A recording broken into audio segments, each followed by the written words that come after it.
welcome to Rapid Reviews Podcast. I left out a word, radio, episode 230. I am your co-host, Kylie Wilde, and this is Apollo. Say hi, Apollo. And You just did it just before I did it. I'm joined by my ever-present co-host, Pete Beckett. Rough. It is rough. What's I gonna say? Oh, yeah. So usually this is the time when I ask our guest how they've been doing, but we don't got no guest. Some ask Pete how he been doing, what he been playing. Yeah. I know some of what he's been playing. Yeah, it's been alright. No, last couple of weeks been a bit awkward because we've both taken some time off for reasons. Yes. Mental health reasons, let's just say. So look after yourself and all. Yep. So yeah, but I won't delve into too much about that. But hey, things have been alright, I guess. It's just So honestly, I haven't really played a lot, if perfectly honest. Really, I can just go over a couple of things I have played on my own before we talk about one of the things that we might have played together. So, I think I've technically finished it up. Lonely Riders, Snow Mountain or whatever it's called. So I finished all the blue courses on that. Very, very challenging as you get to the third set of courses. Obviously, will only get more and more difficult when you do the black ones. But I am not doing the black ones because it was already tough enough trying to do the blues. But so I will probably just play it because it has a mode on there called Zen mode, so you can just, rather than challenging yourself to do it in a certain amount of time or whatever, just play it just because you enjoy the actual mechanics of the game, which I do because it's an excellent game. So a game that came out this year that could very much feature on the Game of the Year list already. Ooh. So I'm very happy that came out to Game Pass. So we've got a couple of games coming out to Game Pass in the next, let's say, a month that could actually swing towards being Game of the Year. So, but we'll have a look at that. Maybe 2 months actually, if you include Doom and Dark Ages. Yeah. But yeah, we've got Expedition 33 and South of Midnight, as well as Atomfall coming in the next few weeks, haven't we? Yeah. So that could be fun. Main one that I'll talk about because it's finitoed after 20 hours. Like a Dragon Pirate Yakuza in Hawaii. Absolutely blitzed the living balls out of that game towards the end of it. So when we last spoke a couple of weeks ago, I just made it to the area known as Madlantis. Weirdly enough, you spend about 5 minutes in Madlantis and then have to go elsewhere. So you don't spend a lot of time there until probably a little bit later on in the game, even though the vast majority of the story is all centered around stuff that's going to happen there. In fact, the most area that you end up playing in is Hawaii, because repurpose it from Infinite Wealth, why not? It's RGG Studios are very good at that. They take old areas, they basically reuse their assets, which is why they can turn games around very, very quickly. Right. I've got no issue with that as well. Combat is very fun. Really enjoyed how fluid it was. Like the addition of the aerial combats actually did make it a little bit more interesting. Although they programmed the jump button to be the same as the dash button, which does make it very, very difficult. Especially when it comes to the fact that during combat you have an attack that can't really be dodged, but it can be counter-attacked, and the only way that you can do so is by pressing X, which is the same as dash and jump. So makes it a little bit difficult because of obviously the timing implications of it. Still very satisfying when you do get that.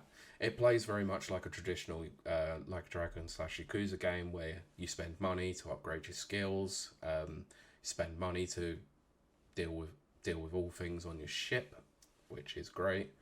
The ship combat is very fun, especially when you get to the Pirate Coliseum, where the vast majority of what you'll be doing is ship combat. So you will go out into an arena. You have to take them down using the cannons and the machine guns and various other tactics whilst avoiding them. Then you get to once they're down to 0 HP, you then board them and fight them, like fight the crew Oh, in that's cool. basically hand-to-hand combat until you take out their full team. And actually, that was probably the most fun within the game. It was very similar to how the Colosseum was in Like a Dragon Gaiden and the Man Who Raised His Name, except it was, ship combat rather than actual hand-to-hand combat. Right. But it was very similar, where you could go up against numerous enemies at once, and you had to climb leagues and gain money from doing so, and you get different rankings based on how quickly you can do them or meeting certain criteria. I'd say the weakest part of the game is actually the story. It's not very good. For an RGG Like a Dragon game, it's not fantastic. It's very run of the mill. It's very much you're a pirate. Go and do pirate things. Oh, you've got a bunch of people trying to screw you over. Okay, this is very piratey. In the world of pirates, nobody is like wanting to, side with anyone, and everyone's trying to screw each other over, and they're all looking for a mythical treasure that apparently is lost for 200 years, and it's very cliched, very sort of by the by, and the only thing that sort of makes it palatable is the relationship between the two main characters, which is Goro Majima and a small child whose name has just completely eluded me at the moment, but he's the one who originally rescues you from a deserted island. And actually the relationship you have with your crewmates as well is actually quite enjoyable, but it's not the best in terms of story writing and all that. It's very weak, in fact. For a side story, it's fine, but it's not the best. But the combat and the ship combat was basically what kept me playing along through it. But now that I've completed the main story, I feel no need to want to go back and play it.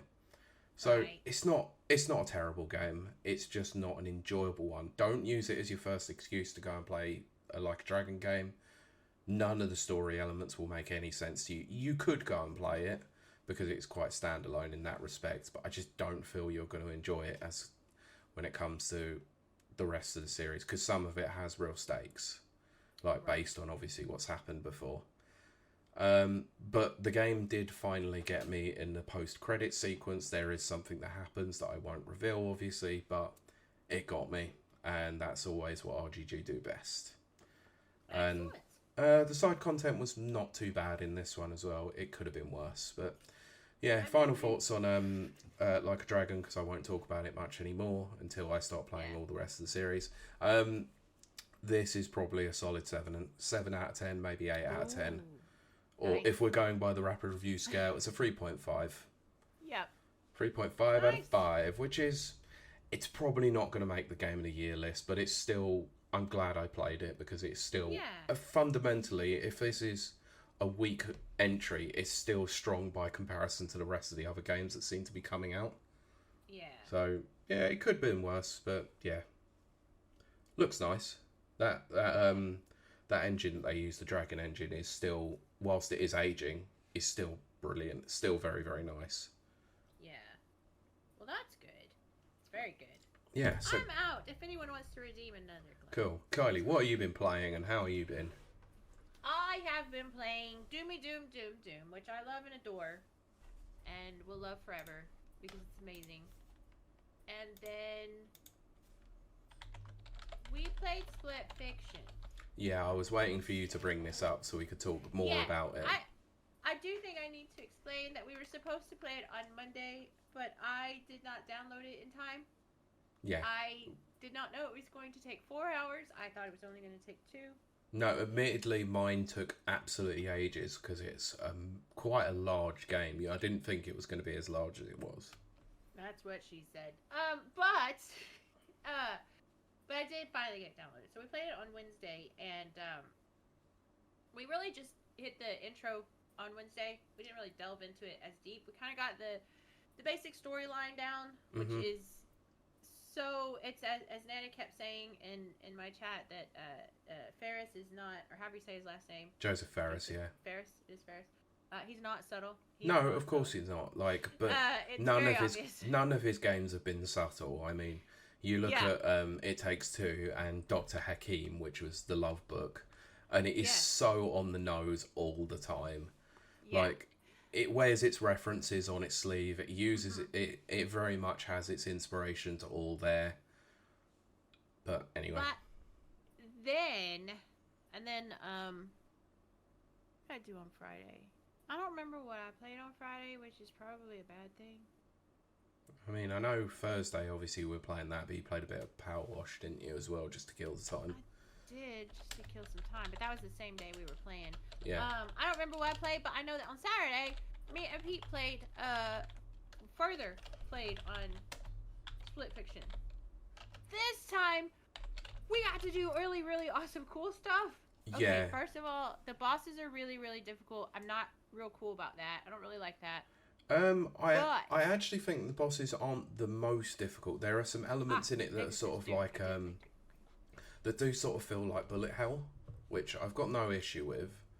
Yeah. But I think the checkpointing system within the boss fight itself is quite lenient. So if you get a hit on it, then it still registers it. Like if both of you die, you still register the fact that a hit has happened. Hello, Pilot. Hello. Pilot has arrived. But we got to do some really cool, like, and if anyone wants to redeem another glass, yeah, I'm ready. But no, we got to do the cool elements. But we got, I don't know, is it considered spoilers now? The side stories don't necessarily matter in terms of the actual real story itself. So, I'll explain this just briefly beforehand. So, you've got the main narrative, which is two characters by the name of Mio and... You're special everywhere, Pilot. God, what's her name? What's your character? The character? Zoe, that's the one. So Mio and Zoe are two aspiring writers who've been invited to a publisher because they think they're getting a deal. But actually they've been basically taken into what is very similar to Assassin's Creed Animus system. Yes, but they're having all of their ideas completely extracted from them. So not the stories that not just the stories that they submitted for publishing, but all of their stories. So Mio doesn't like the fact that being a sci-fi writer, she knows exactly what's going to happen, and doesn't get into her pod and ends up getting into Zoe's pod and causes a lot of glitching to happen. So they're actually traversing through various worlds that are created by either of them. So Mio is a sci-fi writer and Zoe is a fantasy writer. The vast majority of what we've done so far is within the sci-fi world where you play as cyber ninjas.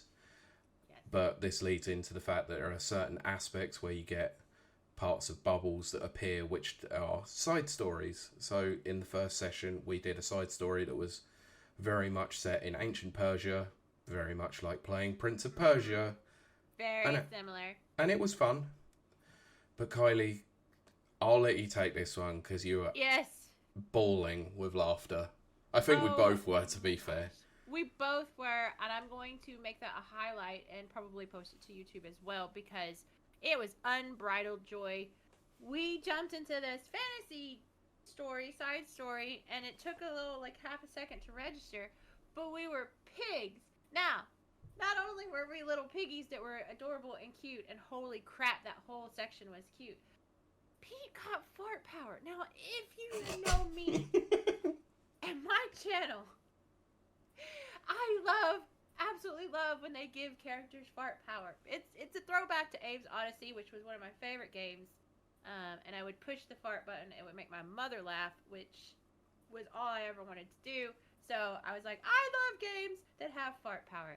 My pig was a spring, like a it was like a slinky dog. Yeah. Or slinky pig. Obviously. And then we got to wallow in the mud. There were little tiny baby piggies. I was just like, oh my gosh. There was a flying pig just pooping, raining poop. Yes, just raining poop, which I love the poop humor. The poomer. To an extent. I mean, some people can take it too far. I'm like, oh. But that stuff, that was my level of hilariousness. And it was just absolute joy. And I think you can actually hear and see that Pete and I are just absolute joy in that section because It was just amazing. it was the stupidest thing that I think So I've dumb. ever seen. Oh, yeah, and at the end, we became hot dogs. We had to flop ourselves on the grill as hot dogs. Yeah, you had to go and cook yourself, then cover yourself in mustard and ketchup, and the side story ends with you being eaten.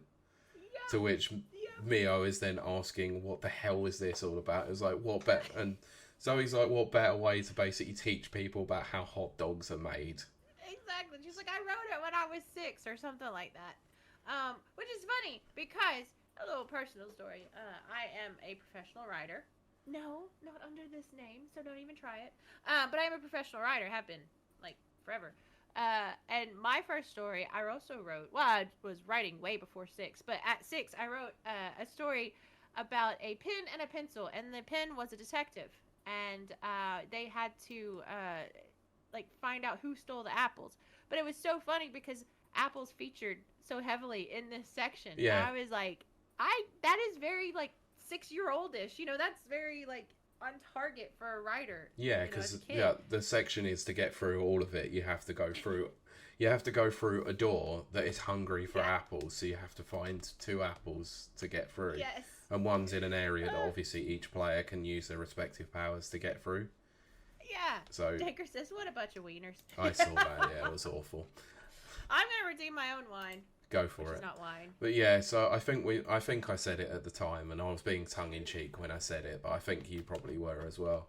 That section alone made it a Game of the Year contender. Oh yeah, like I mean, it's easy to say that now because we haven't played any other games, but like that was like. What are you talking about? Yeah, well, you know, I've played a few, but nothing's registered for me yet. But that section was it was absolute joy and absolute delight. Yeah. It was just. But I think the reason why I loved it as much as I did was because it was a nice change of pace from all the hyper hardcore, like serious sci-fi moment, like where you're like playing as cyber ninjas. Boss. Like, I think the thing is that what I really enjoy about the game is the writing's a bit on the nose at times, you know. It's not subtle. But actually, the gameplay is unbelievably solid again, like it was in It Takes Two. And this is the thing that Hazelight seemed to do very well, is that, you know, as a co-op game, it's very much designed around the co-op aspect. And the nice thing is that one person buys the game and the other person can still play it. And you could just invite people via your online platform. Yeah. And I really like that. And it's a very un-EA thing to do. Yes, but, it is. You know, it's just nice that they're actively encouraging co-op play. And I think that's the best part about it, is that just getting to play a game, especially when, you know, we don't play many games together, but when we do, we seem to have quite a lot of fun. And this game is a lot of fun. I got to the end of the stream last night and I was exhausted because, you know, we've spoken about this before. Having to entertain an audience whilst playing a game might not be my forte. But actually, I just wanted to play more, but I know you're like, I want to play this because of people, and it's like, but I want to play more. I know. But it's fine. We'll play more at some point soon. We will definitely play more. Absolutely. My brain gets tired. Oh, I know it does, but we did 2 hours, and 2 hours was perfectly fine. A lot for me, yeah. I don't think it's a very long game. I think it's like 8 to 10 hours, but it feels like we're probably about nearly halfway through the game at least. Possibly. Really, I feel like we're still at the beginning, but that's just me because, you know. Yeah, well, apparently, like, I think because we've now done what is essentially somewhat the main boss somewhat one of the main bosses in the area, that we're now going over to a completely different side of the game. Yeah. So it'll be interesting to see how they handle the fantasy aspect. Yeah.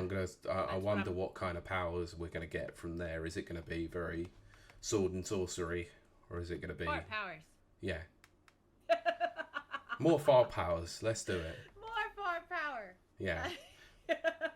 Yeah, very, like, obviously I speak probably for the both of us, but I will not say for definitively, but I very much enjoy this game, and I've enjoyed it very much. It's probably, if it maintains this level of quality, it's very much a Game of the Year contender already. I'm gonna have to agree with you. If And, I get to experience more joy like that, yeah. yes. I will say as well, we're playing on PC. Even though my graphics card is below the minimum specs, runs flawlessly and runs perfectly and looks superb as well in 1440p. Oh, And it looks, yeah. I'm not having many aspects where I'm getting a lot of frame skips or frame rate dropping down. I haven't really seen because I haven't had the clock on. You know how Steam has the FPS counter. I forgot to add it on for this one, but that's fine. Right. I will make sure I add it for the next one. But even with a lot of stuff that's going on, it seems to maintain a really good level of performance. Mm-hmm. So, absolutely agree. So yeah, big positive. If you've got someone to play it with, highly recommend picking up Split Fiction. Very, very interestingly fun game. Very much. Well, that sums up the week, which means, Pete, I'm throwing this over to you while I sit and drink in my corner.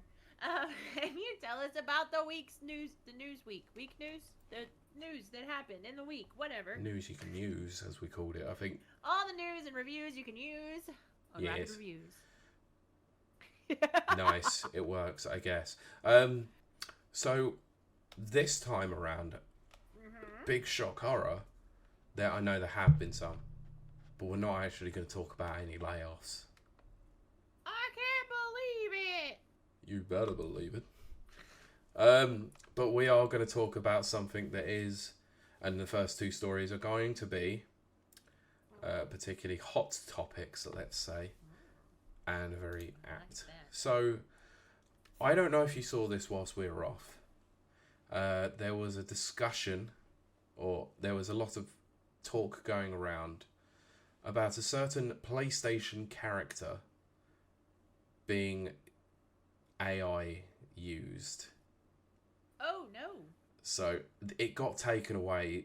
Don't know if it was meant for public consumption. Okay.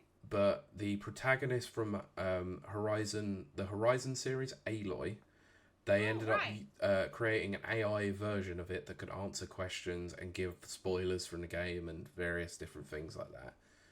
Who created this? Sony. Right. Okay. That's why I said I was not sure whether this was supposed to go out to the public, but it got out there somehow.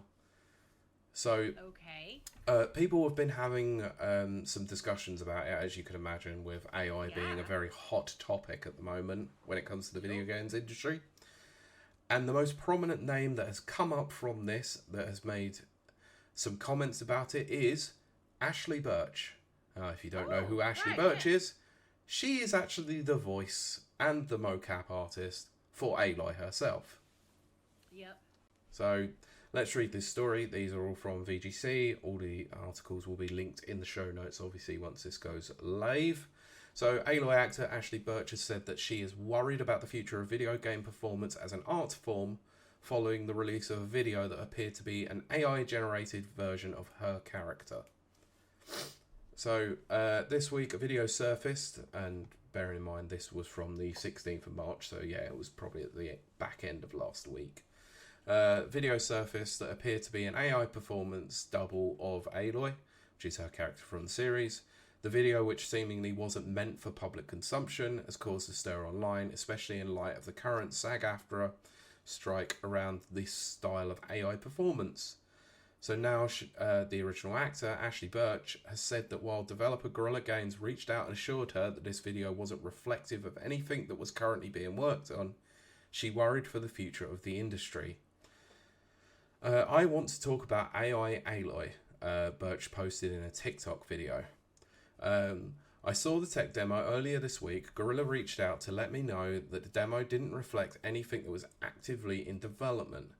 They didn't use any of my performance for the demo, none of my facial or voice data. Guerrilla owns Aloy as a character. I feel worried and not worried about Guerrilla specifically or Horizon in my performance or my career specifically. Even I feel worried about this art form and game performance. We are currently on strike. SAG-AFTRA is currently on strike against video games. Bearing in mind this is from a TikTok video, so it's very offhand, so the transcript is going to feel very strange. Because this technology exists and because we know that the game companies want to use it, we are asking for protections. So she stated, obviously, that they're currently on strike. So SAG-AFTRA currently offers interim agreements between actors and employers, which are vetted by the union and, if approved, allow them to perform the role while the strike is ongoing. She stated again, I feel worried not because the technology exists, not even because game companies want to use it, because of course they want to use technological advancements. Just imagine a video like this coming out that does have someone's performance attached to it, that does have someone's voice or face or movement, and the possibility that we might lose this fight, that person would have more recourse.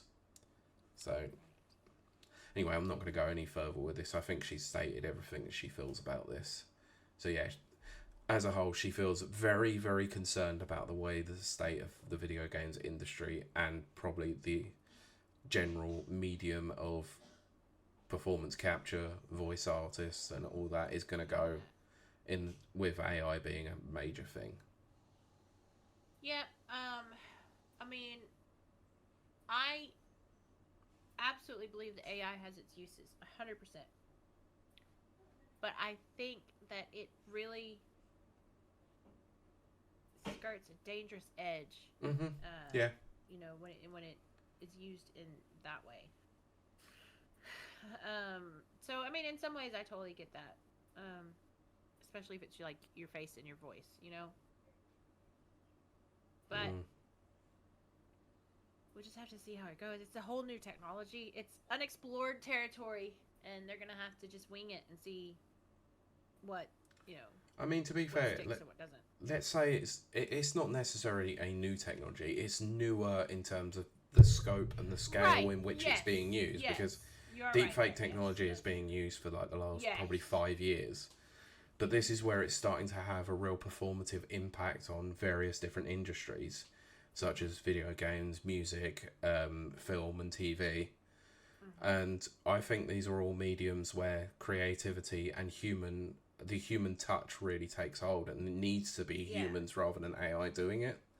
Yeah, like what Denker says, which is not all AI is bad. However, most companies are using it wrongly. That's exactly what I'm trying to say. I mean, exactly. It's got its uses. I think it's a wonderful tool. Yeah, I agree, and there are. But it can be abused. But that's the thing, is that the vast majority of people are all using some degree of AI without actually realizing that they're using AI technology.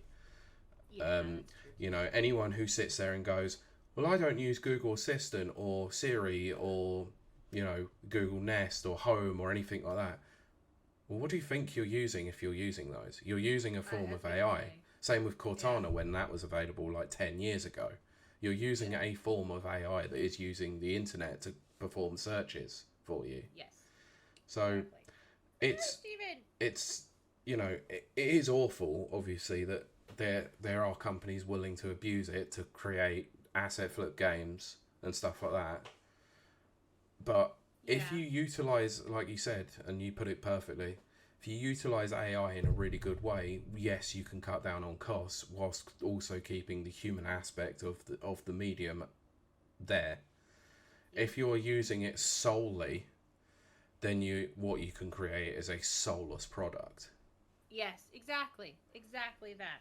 Nana says, I wish this would end already because the union isn't doing anything other than signing interim agreements at the moment. Not to mention the union has already signed 2 AI vocal libraries. Oof. Oh, goodness. Yeah, but this is the problem, is the union are trying to get the most out of their the company itself. Like,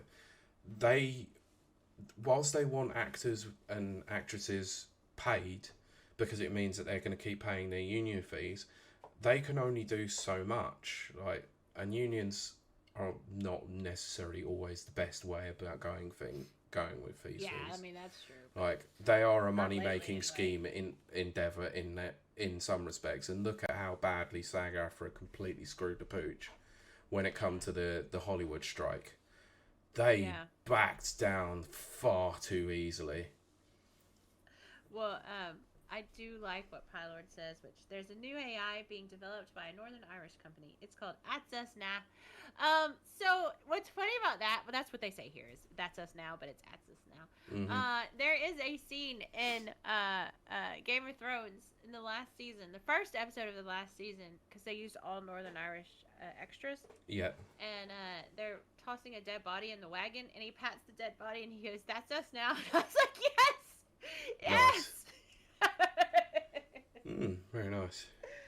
Anyway, let's move on from this AI story to discuss about another AI story, shall we? Okay, we shall do that. This time, because we touched on Sony, let's talk about Microsoft. Oh. In the interest of fairness and balance. Of course. Because Microsoft is bringing a gaming version of its Copilot AI service to Xbox. Oh gosh. So, Copilot for gaming is described as a, quote, AI-driven sidekick, which is designed to be your personalised gaming companion. At least I won't be lonely. Will you? That's what maybe I'll start doing. Have you ever seen AI, the movie AI? Yeah, it's a pile of crap, but carry on. It is a terrible pile of crap. But I could have my own Jude Law, maybe.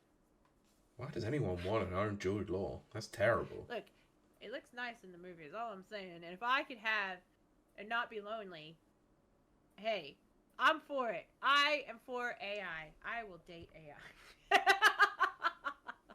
You really are those Hicks from Futurama, aren't you? Maybe. Yeah, anyway. Players will be able to use the service to, quote, get their favourite games faster, get coaching to improve their skills, and to connect to their friends. Well, that's completely you out of the option then. Yeah, exactly. So during the latest episode of the official Xbox podcast, an early prototype of Copilot for gaming was demonstrated, including an in-game assistant feature which lets players ask for help while still in the game. In the example shown during the video, a Minecraft player picks up some wood. That's what she said. And then entered a text prompt asking, "Okay, I've got some wood. What can I do with that?" I mean, you could probably do several things with that, but you know. I'm so glad I'm not AI. It would be the sauciest AI ever to respond. Yeah. So Copilot for Gaming then replied by telling the player to open their inventory and place the oak logs into crafting area to turn them into wooden planks. There you go. Another example shows the player on the Xbox mobile app asking the AI, "I want to get back into Age of Empires 4. Can you install it?" The AI then installs the game for the player and offers to give a recap of what happened the last time they played the game. I actually think that's kind of a cool feature, if I'm honest. I was going to say, I do like recaps because I tend to forget a lot. Yeah, speaking of which, actually, that is one thing that Like a Dragon Pirate Yakuza actually did really well, is that it's set out like a TV show. So each chapter actually has a recap. Which is a bit weird when you're playing it chapter to chapter and then you have to skip the opening because it's like, oh great, I already know what just happened because I've just been playing this for 8 hours solid. Bylord said, I actually said that's what she said in front of my parents by accident. Brilliant. Oh, look, they probably know what you're like, Pylord. It's fine. Yeah. But yeah. Anyway, so a third example shows the AI analysing the player's situation and offering advice on it. The player is shown in the character select screen in an Overwatch game, asking the AI what to do when their favourite character, Echo, has already been chosen by someone. Quote, "Echo's taken, but Cassidy would be a solid pick with this team," the AI responds. "His mid-range hit scan and Mercy's damage boost will work great on whatever that map is called, Ilios Ruins. I don't play Overwatch. Plus, you've done great with him on this map before." I don't know how I feel about that. I really don't. I don't know. Well, it depends on. We'll get to it. Later in the demo, the player dies quickly and asks Copilot what happened. Quote, "You stayed in the fight too long after your teammates were down. Diving straight into Ramatra was a death sentence. Next time, retreat to regroup with your team. So discussing... Carry on, sorry. The part of me that is, like, really into strategy, that's the word I was looking for. Yeah. Would really, really like that. But it just seems like, I don't know. It's not cheating, but it just seems like, I don't know.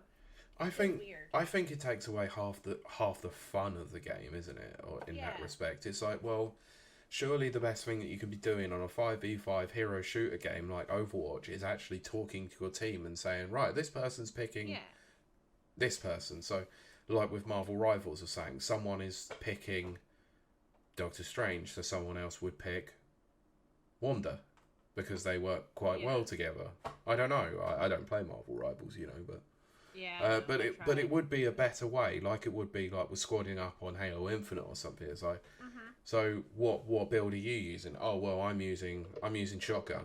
All right, well why don't I use a machine gun or something, and then we can, you know, we can flank on this side, and you can go for close quarters whilst you stay behind, sort of thing. You know, tactics are best had spoken to other people, but this sort of takes out that instance of actually wanting to communicate with other people, which is half the joys of team-based games, isn't it? Yes, absolutely. So I don't really see the point in that. Anyway, discussing Xbox's vision for Copilot for gaming, Xbox corporate vice president for gaming, Al Fatimakada, explained that the feature should be entirely optional and shouldn't be overbearing should a player wish to be starting to use it. Quote, it's not just about AI showing up to help you, it's about AI showing up at the right moment. We really have to think about the experience we've built. It cannot be intrusive. So it's Copilot for gaming is coming on mobile. Will be coming to Xbox insiders soon, and it'll be giving them a chance to test the service and provide feedback to Microsoft on it. So I haven't really got too much else to say about this. I think there's some nice features, but I think overall I'm not on board with it. I think it's taking away too much from the player themselves. Right. Like the recap thing, I think is a great feature. I think saying to Copilot, I want this game installed and I haven't played it in a while. Please tell me what the hell I did last time. So say I'll use Halo Infinite for another instance here. You're playing the campaign. Say I hadn't played it since it first came out, and I got to a point where I was, and I went, I haven't played this game in 3 years. What the hell was I doing before this? And it tells you, oh, you were the last thing you did was this, and you are now going on to this objective. I'll be like, cool. That's actually a really nice refresher. Or if it's goes back to you and gives you a 2-minute recap of the events so far in video form, fine. I can't see any reason behind that being a bad thing.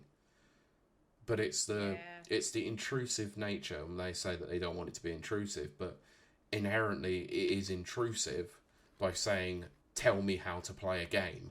Yeah, I don't know about that. See, that's what I'm saying. I'm divided because I do like strategery, but I also don't want to be told how to play. No, I want to figure it out. That's half the fun of games. And how's that going to work for esports? That's where my worry comes in, is how many people are going to abuse this when it comes to an esports game when they're playing at home. Yeah. That they're going to suffer in a major way when it comes to a competition. Yeah. It's like trying to play Street Fighter or a fighting game. It's like, tell me how, what all my notations are, whilst I'm playing the game, so I can... half the fun of playing a fighting game is remembering your frame data. If it tells me, oh, I'm playing Mai in Street Fighter 6, and I'm playing against M. Bison. How do I beat out crouching medium kick? Well, you can use this move. You can use standing heavy kick to get a counter punish on them. It's like, well, that defeats half the point of actually learning the game, doesn't it? Right. So yeah, I don't agree. I don't think this is a great idea. This is where. Go on. Pylord brings up a good point. Hello, Kylie. It looks like you're having problems completing this level. Have you tried jumping over the ravine instead of falling into it? That's a fair point, actually. Because I have depth perception problems. I'm not good at platforming. No, to be fair, we were both doing terrible on Split Fiction at times yesterday. We were both trying to figure stuff out. Well, that's because they had it. God, they had the gravity. Oh, the gravity shifting is a bit awkward, but... My poor brain was just like, I can't cope. But, I mean, I'm terrible even on Doom, you know? Yes. Yes, you are. I don't have the depth perception. I literally logged into your stream the other day and you kept jumping into a poison section. It was like acid. And I was like, yep, great. You're not supposed to go in there. I'll find my way through it. Yep. Fantastic.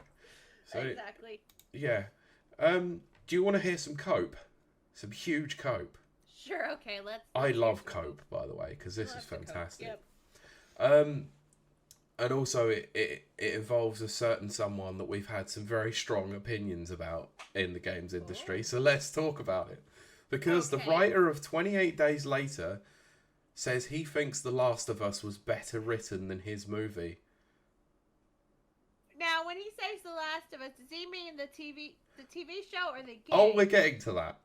We're getting to it. Okay. Because, you know... And also, I think this is quite funny as well because I would be player 4. Look, if you've seen 28 Days Later and The Last of Us, Yeah. Anyway, I want to know. and this is why I think this is funny. In a discussion between 28 Days Later writer Alex Garland and Naughty Dog studio head Neil Druckmann on Sony's official YouTube channel, Garland told Druckmann that he took some influence from games like The Last of Us when writing the story for his upcoming film 28 Years Later. How can you? Sorry, no, don't think so, because I'm pretty sure you wrote 28 Days Later long before The Last of Us even came out, and you should be basing that on the universe that was already created. Yeah, what is this whole Neil Suckmann? They're just all gonna... Episode title, Neil Suckmann. We have butchered his name so many times on this show. What, including Neil Cuckmann, Neil Suckmann. We are not fond of this person. For those who don't know and don't know who he is a supreme narcissist and takes credit for everything that Naughty Dog has done, which is not appropriate. No, because he was a co-writer on The Last of Us. And also a co-writer on The Last of Us Part 2, which was a steaming pile of dog doo-doo. Yes, it was.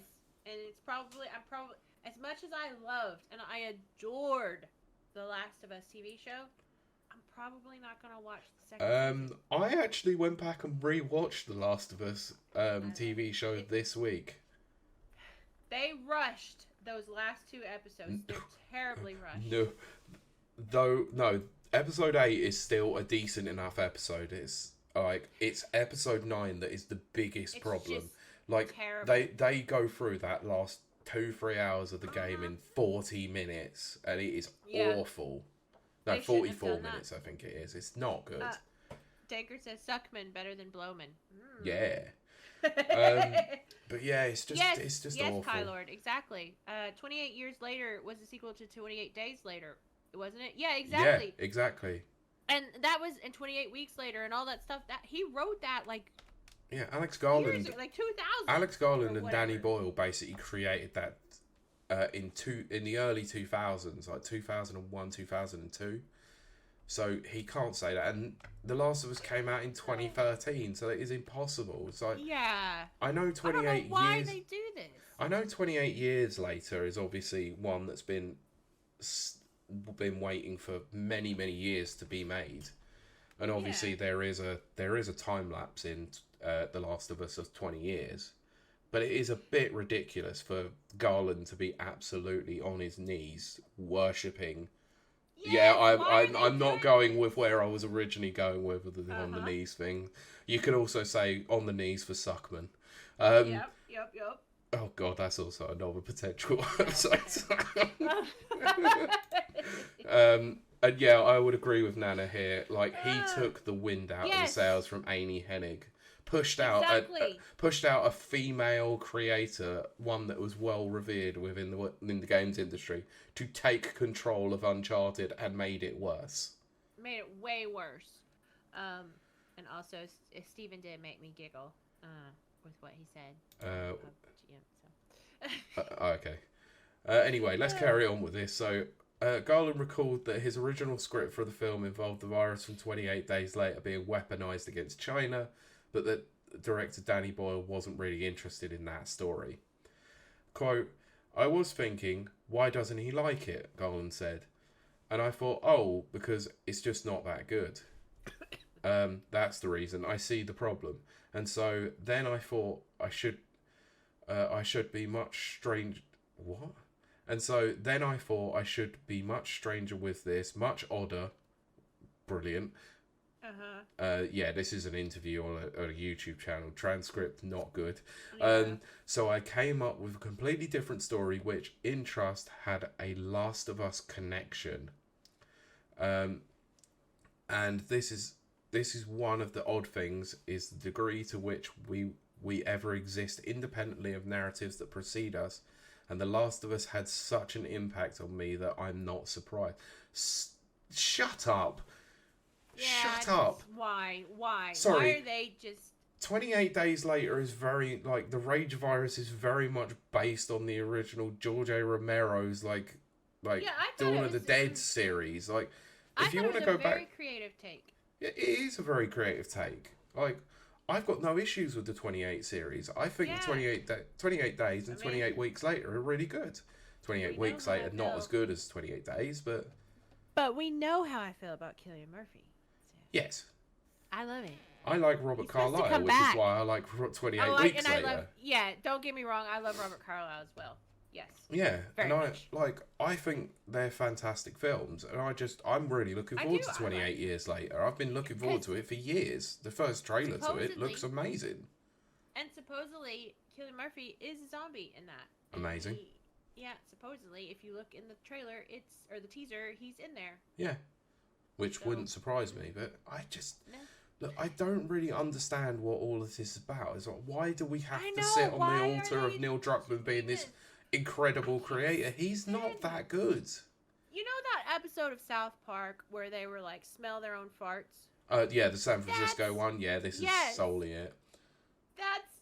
Neil Druckmann is the embodiment of everyone in that episode who was smelling their own farts. Yeah. That's just... I just cannot stand him. I can't take 5 minutes of an interview with him. No, I can't either. The greatest feminist, and he's the greatest liberal, and he's the greatest... And I'm like, no, you're not. You're a narcissist. Yeah, you're a narcissist. absolutely. You're doing all this for attention. You stole attention away from Amy Hennig. Yep. I actually watched, a while ago, I watched the Last of Us documentary, where they were actually trying to get The Last of Us Part 2 out. And my God, he was completely insufferable in that entire thing. The thing that I loved the most about that documentary, because it was a really well created documentary. It is. But actually talking to the people within the studios and the actors themselves, they actually, you could tell they had passion for it. And he was like, just never really felt like it was anything to do with the people there. It was all about him. It was all about everything he had done. Yeah. It's just... I just don't have grade A narcissist, yeah. Later in the discussion, Druckmann said he found Garland's words meaningful because he himself had been inspired by 28 Days Later when working on The Last of Us. Of course he did, yeah. Because they're all just sucking each other off. Sorry, but it's true. I can't stand that. This is the annoying thing, is Druckmann really, really wants to get into Hollywood. He does. Doesn't he? And, I know people say this...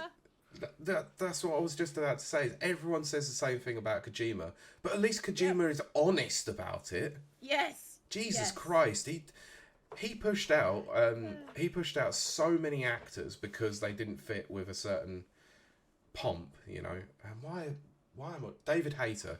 He didn't want David Hayter in Metal Gear Solid 5 because he wanted Queefer Sutherland, and yes, I said Queefer. No, I don't like him. Yeah, I know. And everyone had a blowback on that. Yeah, even to the point where they've now started actually coming out and going, Kojima's kind of a dick, isn't he? Because he is. He is, but at least he's honest. Yeah, he's authentic. Yeah, because you look at Death Stranding. What was the first thing he did?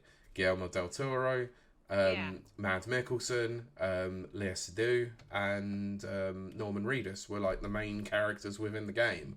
Yeah, but he didn't hide that, and I can take, if you want to call it narcissism, I can take that if you're authentic about it. If you're like, yeah, this is what I'm gonna do. Okay, I can totally get on board with that. Mm-hmm. Whereas Neil Druckmann is trying to hide behind, oh, I'm so progressive, I'm so this, I'm so that. Dude, shut the frick up. Well, that was close. That was real close. Oh, I'm full of tequila, so that was like really difficult. Look, I respect the fact that you got close and stopped yourself. Good effort. Bueno, Brent. Bueno. I have not seen Brent in like 2 weeks. I hope you're okay. Yeah. Yeah. He forgot it was a podcast. Like, fine. That's understandable. It's been 2 weeks since we had one, so it's fine. Oh, that's true. Okay. Anyway. But he hasn't been in mine either. But yes. So, quote, let me say this, Garland interjected. The Last of Us is better than 28 Days. Shut up. I mean, Shut up. Does he mean the TV show? Because I think they're on par. No, I disagree. I completely disagree. 28 Days Later is so much better than The Last of Us. Like, in terms of a story, Last of Us is decent, but my god, the gameplay is bloody awful. No, I'm not. Yeah, like if he's talking about the game, absolutely not. The heart that is in the Last of Us TV show, at least in the first half, is absolutely beautiful. It touches me quite deeply. That's what she said. But I love 28 Days Later. I cannot say that I need to stress that. But if I was to compare the two, I'm talking about the TV show with the movie, not the game. Although I did love the game. Don't get me wrong. I love the game. But the TV show was just so next level. Because the actors were passionate, the writers were passionate, and it was just so much emoting. I don't know. I think they made fundamental changes within the Last of Us TV show to make it more palatable for season 2. I don't know how they're going to handle season 2. I am not going to Joel is not Joel, honestly. Joel is not the same. Oh, no, Joel's... Yeah, no, you're right about that. He is a beta cucked version of, like, the Joel from the game. I still like him. For the TV series, I've got no issues with it to some degree, but, like, it's just not going to feel like a good payoff in the second season when what happens. Isn't that what I called The Last of Us? Didn't I call that Daddy Issues, the TV show? Yeah, you did. Because it really is. It really is. Yeah, so and the second viewing of it really is that way. Yeah, I enjoyed Joel, but I do have daddy issues. My God, there was one unbelievably cringe line that I completely forgot about. Is when they get to Jackson, and they come up against Tommy's new wife, and they're talking about being a commune. Like it's like a lawyer. It's like, it's a commune. Yeah, we're communists. It's like, oh, for God's sake! Oh, that's so cheesy. Oh. Brent says my dad was visiting last week. Oh, that's a good reason. Yeah. And then father's like played fart for 200 points. Which doesn't work on this channel. Sorry. No, but that's how I know Danker arrives. Is he arrives with a fart? Oh, I'm aware. Yeah. Anyway, then, carrying on. The same without it. Yes. Yeah, so The Last of Us is better than 28 Days. This is where we were going. The Last of Us is better than 28 Days, or at least the writing is. I'm not going to talk about the directing. That would be a silly thing, so not that. I know what 28 Days is. Sorry. If he insulted Danny Boyle, what would happen to him? Oh, he'd be murdered. Oh my gosh. Well, not literally, but I know what 28 Days is. I know what I did. I know what the process was. The thing about The Last of Us was I was like, oh, this is so much more sophisticated and moving. It was moving. I'm not dissing 28 Days. I'm very much proud of it. It's a nice part of my life. But seriously, Last of Us is another level. So yeah, of course I was influenced here. I was like, shit. Yeah. That's stupid. I would never, ever do that. I'm sorry. I'm proud of my work. He clearly is not proud of his work. I was going to say, you'll never find me. Do I have influences? Yes, of course. Every writer does. Of course. Am I going to sit there and, bow down to somebody else? No. Frick, no. I'm very talented. And why? Why would you suck up to somebody? Why? Believe in yourself, dude. Mm. That's how I feel. Anyway, sorry, I'm just doing a little thought exercise here, just for fun here. I'm full of tequila. Let's talk about something else. So this is funnily enough the same person who has been involved as writer on 2024's Civil War movie, which was awful. Men, Devs, Annihilation. He was also involved in the terrible DMC, the Ninja Theory DMC, as a writer. Oh, goodness.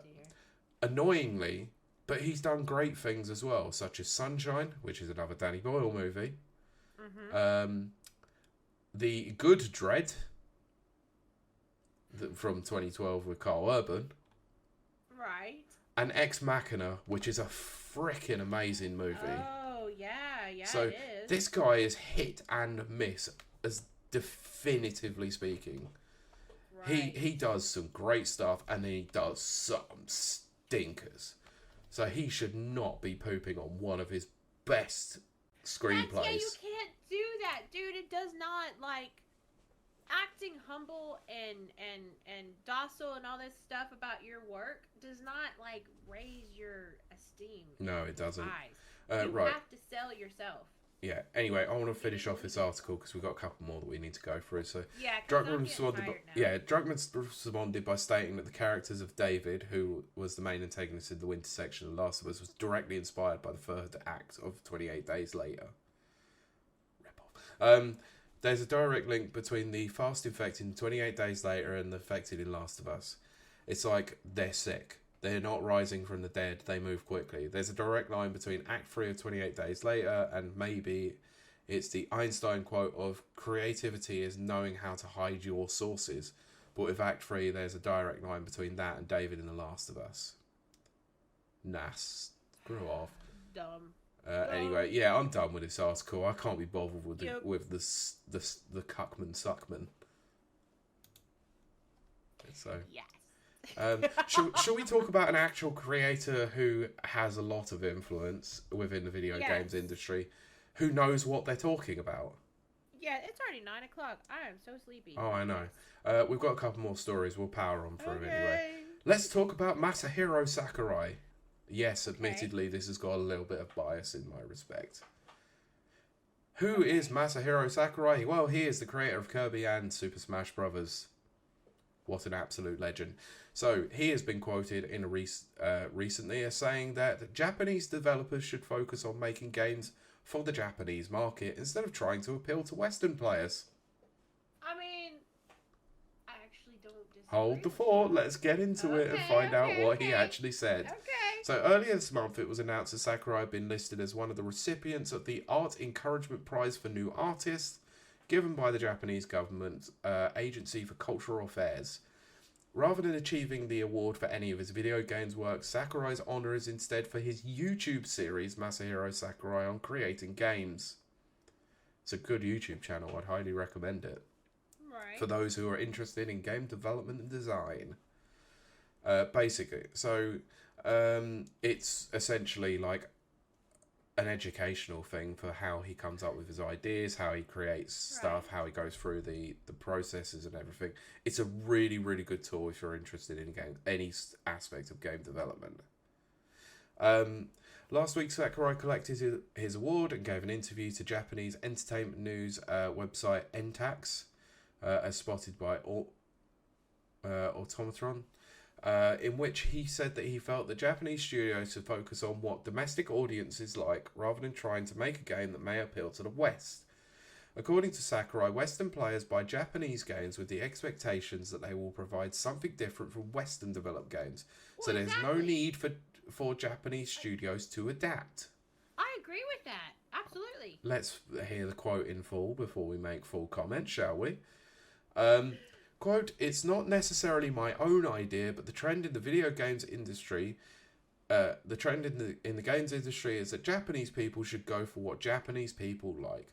A while ago, there was certainly a culture of making Americanized products because various works were popular in the US. However, I feel that Japanese game lovers overseas are not looking for such things, but for something unique and interesting from Japan.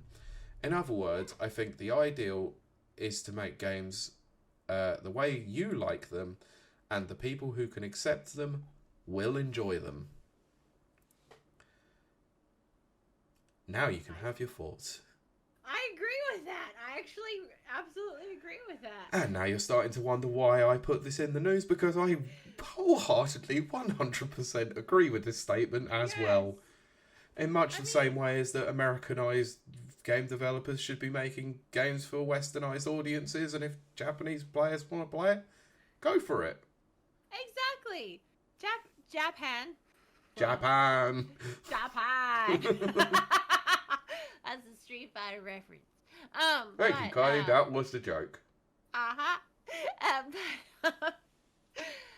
But Japan makes such interesting,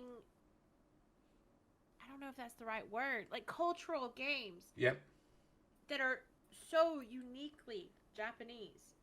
I don't want them to make games for the Western world, because, I mean, there's this game, I don't remember what it's on. I want to say it's PlayStation. And it's this guy, and he's writing a private part. And he's writing it through, like, it's like a platformer. And then at the end, he has to, like, beat this boss. And it's a boss that is, like, a butt. You're not going to find that anywhere. Nope. I mean, the closest thing would be a Wario game, but isn't Wario still Japanese? Yeah. So, I mean, I don't want to lose that. I like that kind of weird stuff. Yep. And Nana says, don't pull a Capcom. Don't be... KJ Inafune is a fool, and his fall from grace has been funny as F. Which I have to agree with, because he is a very, very unusual man. I love unusual stuff. No, his games, as of old, when he was at Capcom, were freaking brilliant. But Jesus, the stuff that he's done since he's left Capcom... Oh boy, they're no good. They're no good. Yes. So, anyway, yeah, I thought I'd include this because I think this is a great little story to discuss before we go into this utter nonsense. Okay. Our final story for the day. And there was no way we were getting away from the fact that we weren't going to be talking about Ubisoft. Of course we're going to have to talk about Ubisoft, because Assassin's Creed Shadows is now out in the wild. And I've debated? Wow. Hello, Tequila. I've debated, as a master would debate, playing it on that is awful. Please don't. Anyway, there is an update to this story that was posted on the 18th of March, but we'll go over the main parts of the story first before we get into this. So, this, by the way, I'm just putting this in there. This isn't a good look. Before we go into the story, Ubisoft has lawyers and a social media surveillance group prepared for the release of Assassin's Creed Shadows, according to a report. Is this about this streamer? Let's get into it. Okay. So, after numerous delays, the game is set to release on the 20th of March, which it's already been. It's been a few days out in the wild now, but has been subject to more than its fair share of controversy since it was originally announced. The most notable talking about the co-protagonist, Yasuke, a black samurai. Let's move on. Existed, by the way. That is a real person. Yes, he did exist, but his importance to Japanese history has somewhat been fabricated by some. Well, it's for a game, though. Who cares? Yes, but we could... This is where... this is what pisses me off about it. I don't really care whether or not I have to censor that. This is what's been annoying me about it. Is they're claiming this to be 100% historically accurate, and it is no way historically accurate. They need to be careful if they're doing that. Oh, that's the problem with Ubisoft. They're calling this historically accurate. They have somewhat always tried to call the Assassin's Creed series historically accurate, and it's true. If they were to turn around and say this is an alternate take on history, that's where things might be different. Because, fine. Anyway, I'll get into that because Yasuke, yeah, like you said, real person, Yeah. actually was not as significantly important to this particular time period as such. Anyway, some have accused Ubisoft of being, quote, woke. Ugh. That term I absolutely hate. By featuring Yasuke in the game, even though Yasuke was an actual person in real life. Yes, he was. The game's director, Charles Benoit, has defended the decision, previously telling the Canadian press that Yasuke was also chosen so that players can discuss Japan through the eyes of a foreigner. Yay. I mean, Yep. okay. I actually have no issues with that. Yeah. From what I've been hearing about the game, there's actually a very large section of the game you don't even play as him. You play as him for 40 minutes for the intro, and then it's about 10 hours in. You play as Naoe, who's... maybe Brent can bring me up up to speed with that one, as he's actually been playing it. Nevertheless, the decision has led to anger from some sections of the video game community, which has reportedly led to Ubisoft making preparations for potential harassment incidents that may occur after the game is released. Oh my gosh. According to the French publication BFM TV, Ubisoft has put in place a system designed to protect its employees, with one staff member reportedly telling the publication, "We are advised not to post on social media that we work at Ubisoft to avoid harassment." The report says that Ubisoft has also presented an anti-online harassment plan to its CSE, the Works Council, to make sure employees are protected when the game is released. Quote, "This is an initiative from Canada," an elected CSE official told the publication. "There's a team that monitors networks and acts quickly in the event of a targeted attack. Unlike what we've had before, this is serious." So what the potential bomb threat and the hostage takeover that you had a couple of years ago wasn't serious. That very much engineered, as we came to the conclusion, thing. Yeah, it was, but still, like that, what they call the fact that they've basically discounted that and gone, well, nobody really cares about that. We only talk about people saying some mean words on the internet. Yeah. Jesus Christ. Anyway, a dedication unit will closely monitor messages posted by users on such social medias as God, what a terrible could have just said social media platforms such as X, Reddit, and YouTube, ready to react if anyone attempts to harass Ubisoft employees. Define harassment. What the hell do you mean by this harassment? Do you mean naughty words that are said on the internet where someone says, "I don't like this game, it sucks"? Because that's basically where they probably are going with this. They're just keeping their name in the press. That's all they're doing. That's what they've always done. Honestly, like, if actual employees are getting death threats and harassment, it's disgusting. It should never happen. Nobody should be harassed for doing their job. But if they're doing this because some people are turning around and critiquing their game, which they are perfectly allowed to do, then what the hell is wrong with them?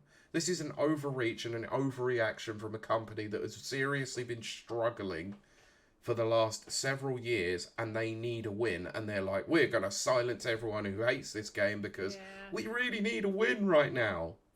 We'll make a good freaking game. They started last year so strong. Yeah, they did. And then they ruined it by releasing Star Wars Outlaws. If they would have released it better. They ruined it by releasing Star Wars Outlaws. That game should have had longer in the oven. It should have, absolutely, 100%. Then they gave this game longer in the oven. Yeah. Which is fine. So... Anyway, targeted employees will be offered psychological and legal support, while Ubisoft reportedly has lawyers ready to lodge complaints if a proven case of harassment is found. Oh dear. It's just PR. They're just getting their name out there. I've said all I need to say about this. This is really this one got me quite badly, which is why I left it in as the last one, because hey, Ubisoft being douches again. Absolutely brilliant. And I had to stop myself from saying the D word that ends in head.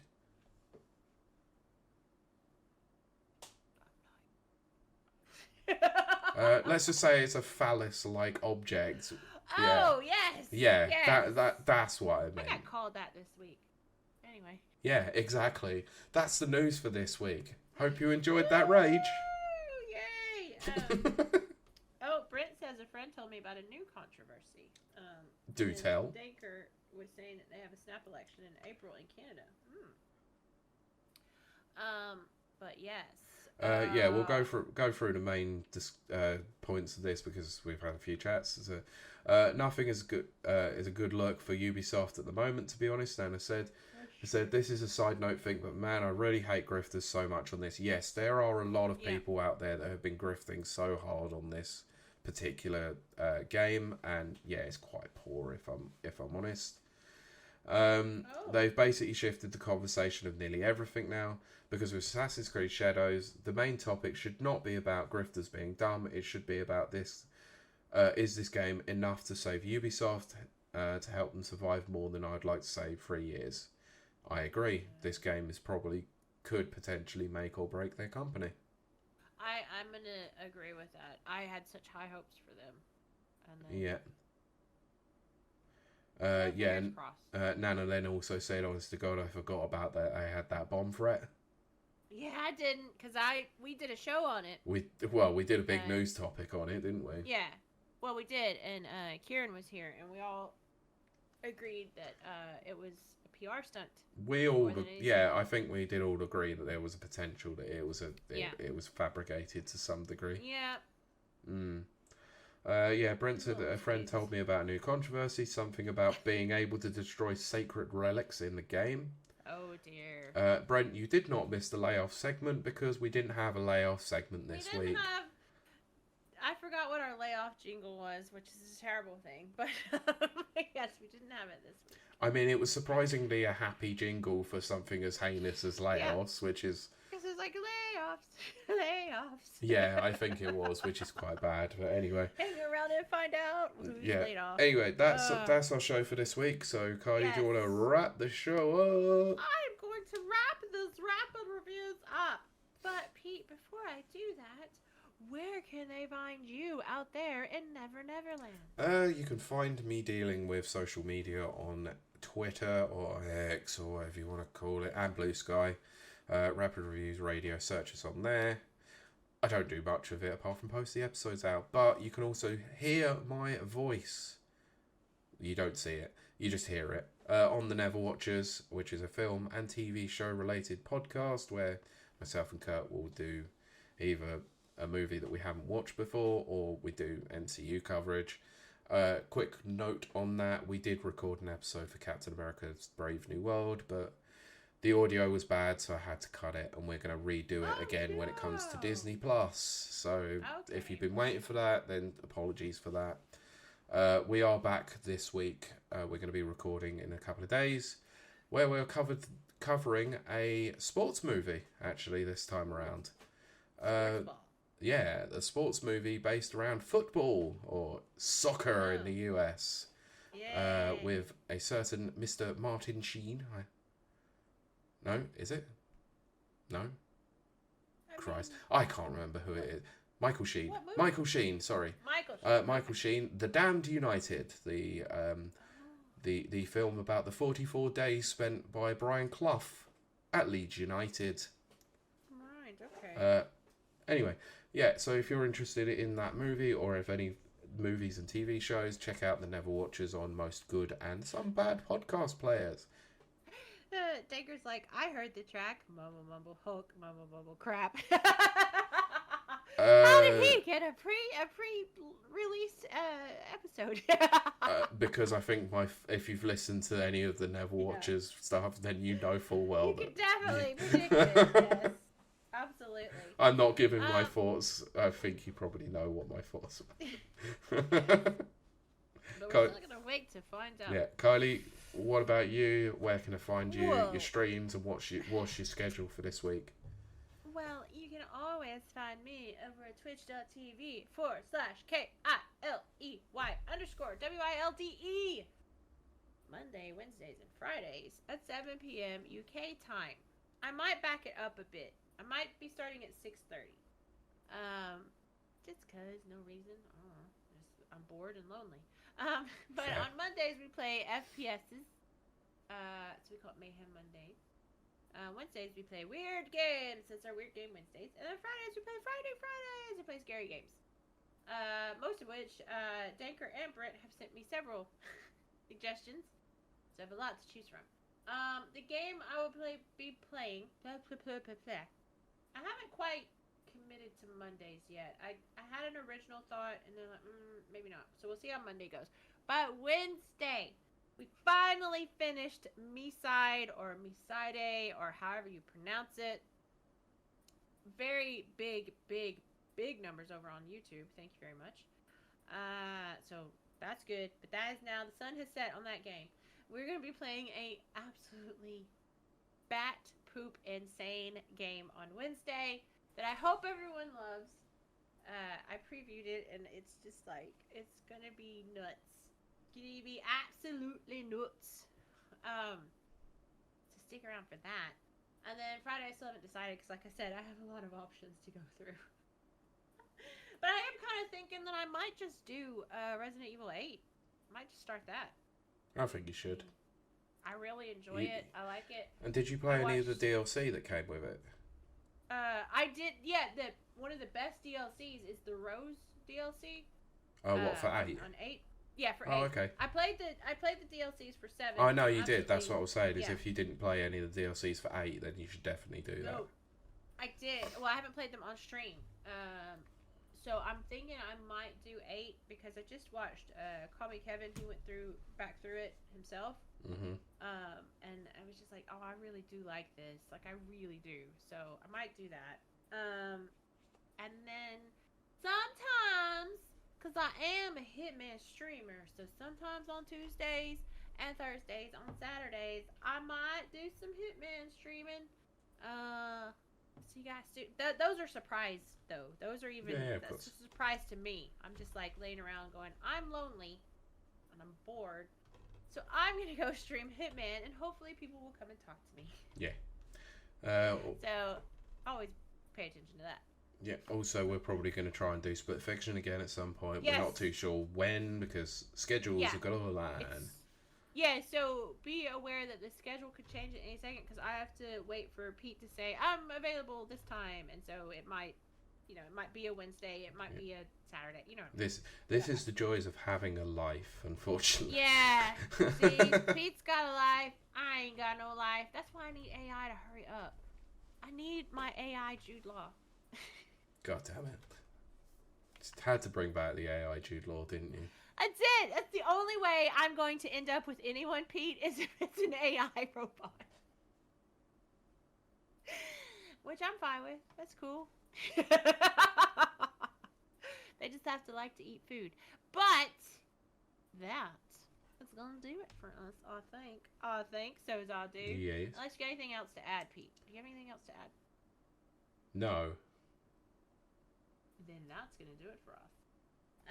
I have got one last thing to add. Don't forget to visit www.rabbitreviewsuk.com for all the latest news, reviews, and all as such. All the news you can use. Well, the reviews more than anything. Yeah, exactly. And watch this space in a few weeks' time because there will be a preview of an actual pre-release game at some point as well. We'll talk about that as it comes up near the time. I can't believe it, but yes. So that's it for us. But please stick around for our post show, which is about 2 minutes because I'm about to fall asleep because I had a lot of tequila. Of course you did. But you can check that out over at twitch.tv/rabbit-reviews. But we shall see you and talk to you next week. Bye. Bye. Thank you for listening to this episode of the Rapid Reviews Radio podcast. You can find the podcast on Anchor FM, Spotify, Apple Podcasts, and various other podcast platforms. You can also find the video version by searching Rapid Reviews on YouTube and watch the podcast recording live on Twitch at twitch.tv/rapidreviews at 7:30 PM UK time every Sunday.